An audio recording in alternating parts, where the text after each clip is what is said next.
শুভেচ্ছা। শুরু হচ্ছে বাঙালিয়ানার সায়াহ্নের সংবাদ। শুরুতেই জেনে নিচ্ছি সংবাদ শিরোনাম।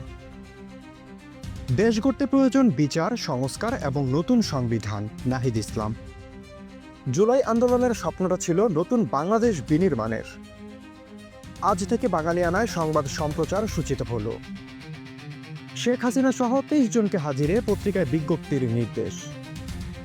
বিদেশিদের হাতে দেওয়ার আগে 6 মাস নিজস্ব ব্যবস্থাপনায় চলবে new mooring terminal. Kamalapur metro rail সম্প্রসারণ, দর কষাকষিতে ব্যয় কমল 186 কোটি টাকা। চাঁদার দাবিতে স্বামীকে সারারাত মারধর এবং স্ত্রীকে গণধর্ষণের অভিযোগ। ইসরায়েলি বিমান হামলায় গাজায় নিহত 95।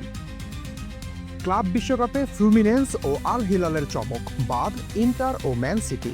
এবারে বিস্তারিত সংবাদ। জাতীয় নাগরিক পার্টি এনসিপির আহ্বায়ক নাহিদ ইসলাম জুলাই আন্দোলনে হত্যাকাণ্ডের বিচার, সংস্কার ও নতুন সংবিধানের দাবি পুনরায় জানিয়েছেন।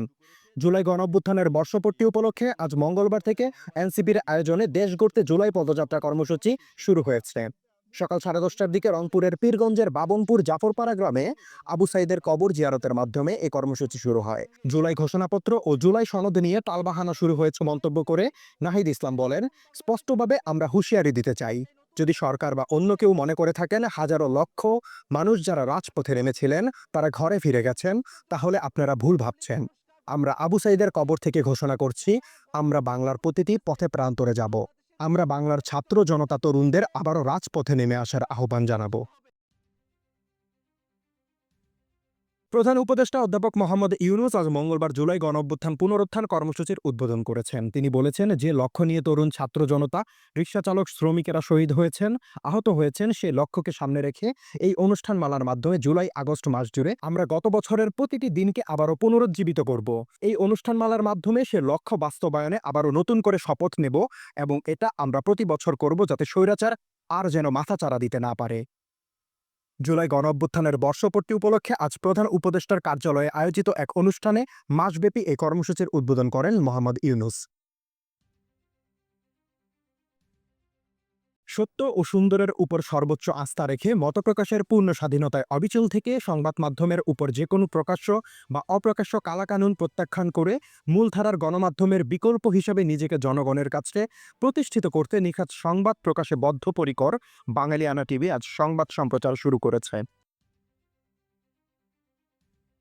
প্লট বরাদ্দের দুর্নীতির 5 মামলায় সাবেক প্রধানমন্ত্রী শেখ হাসিনা, ছেলে সজীব ওয়াজেদ জয়, মেয়ে সাইমা ওয়াজেদ পুতুল, বোন শেখ রেহানা, রেহানার মেয়ে টিউলিপ রিজওয়ানা সিদ্দিক, আজমিনা সিদ্দিক রূপন্তী, ছেলে রাদওয়ান মুজিব সিদ্দিক ববি সহ 23 জনকে আদালতে হাজির হতে পত্রিকায় বিজ্ঞপ্তি প্রকাশের নির্দেশ দেওয়া হয়েছে। মঙ্গলবার শুনানি নিয়ে এ আদেশ দেন ঢাকার মহানগরের জ্যেষ্ঠ বিশেষ জজ জাকির হোসেন গালিব। বিদেশিদের হাতে ছেড়ে দেওয়ার আগে চট্টগ্রাম বন্দরের নিউ মোরিং কন্টেইনার টার্মিনালকে এনসিটি 6 মাসের জন্য নিজস্ব ব্যবস্থাপনায় পরিচালিত হবে। আজ মঙ্গলবার অর্থনৈতিক বিষয়ক উপদেষ্টা পরিষদ কমিটির বৈঠকে এই বিষয়ে নীতিগত অনুমোদন দেওয়া হয়। বৈঠক শেষে অর্থ উপদেষ্টা সালেউদ্দিন আহমেদ সাংবাদিকদের একথা জানান। বৈঠক শেষে নৌ পরিবহন উপদেষ্টা ব্রিগেডিয়ার জেনারেল অবসরপ্রাপ্ত এম সাখাওয়াত হোসেনও সাংবাদিকদের সঙ্গে কথা বলেন। তিনি জানান, চট্টগ্রাম বন্দরই সিদ্ধান্ত নেবে কারা এটি পরিচালনা করবে, তবে দরপত্র রাখা হবে না। এটা হবে সরাসরি ক্রয় পদ্ধতিতে এবং 6 মাসের জন্য। আগামীকাল বুধবার এই বিষয়ে সিদ্ধান্ত হবে। ট্রাম্প প্রশাসনের বৈদেশিক সহায়তা প্রায় বন্ধ করে দেওয়ায় আগামী 5 বছরে বিশ্বের সবচেয়ে ঝুঁকিতে থাকা 1,40,00,000-এরও বেশি মানুষের মৃত্যু হতে পারে। এদের মধ্যে 1/3 শিশু। মঙ্গলবার বিশ্বখ্যাত চিকিৎসা সাময়িকী ল্যান্সেট প্রকাশিত এক গবেষণায় এই ভয়াবহ ভবিষ্যৎ চিত্র তুলে ধরা হয়েছে। এএফপি জানায়, চলতি বছরের জানুয়ারিতে ডোনাল্ড ট্রাম্প হোয়াইট হাউসে ফিরে আসার আগ পর্যন্ত যুক্তরাষ্ট্রের আন্তর্জাতিক উন্নয়ন সংস্থা ইউএসএআইডি বিশ্বব্যাপী মানবিক সহায়তা তহবিলে 40% বেশি সরবরাহ করত। কিন্তু ট্রাম্প ক্ষমতায় আসার 2 সপ্তাহের মাথায় তার ঘনিষ্ঠ উপদেষ্টা ধনকুবের ব্যবসায়ী ইলন মাস্ক সগর্বে ইউএসআইডির বন্ধ ঘোষণা করেন। মতিঝিল থেকে কমলাপুর অংশে রেল লাইন, বৈদ্যুতিক ও সংকেত ব্যবস্থা স্থাপন সহ অন্যান্য কাজে ঠিকাদার বাড়তি ব্যয় দাবি করার কারণে জটিলতা শুরু হয়। শেষ পর্যন্ত দর কষাকষি থেকে 186 কোটি টাকা কমানো হয়েছে। প্রস্তাবিত দরের চেয়ে যা প্রায় 29% কম। সংশোধিত 465 কোটি টাকায় ঠিকাদার নিয়োগ দেওয়ার নীতিগত সিদ্ধান্তের বিষয়টি সরকারের পর্যালোচনায় রয়েছে। তবে এখন ঠিকাদারদের নিয়োগ করা হলেও বর্ধিত এই অংশ মেট্রো রেলের চালু হতে ১.৫ বছর লাগবে। যদিও মতিঝিল থেকে কমলাপুর মেট্রো রেলের সম্প্রসারণের উদ্যোগ নেওয়ার সময় আগামী ডিসেম্বরে চালু হওয়ার কথা ছিল।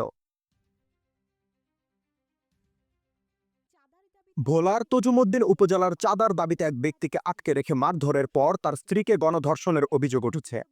এ ঘটনায় ভুক্তভোগী দাবি হয়ে তজুমুদ্দিন থানায় লিখিত অভিযোগ দায়ের করেছেন। পুলিশ ইতোমধ্যে ধর্ষণের সহযোগিতার দায়ে একজনকে আটক করেছে।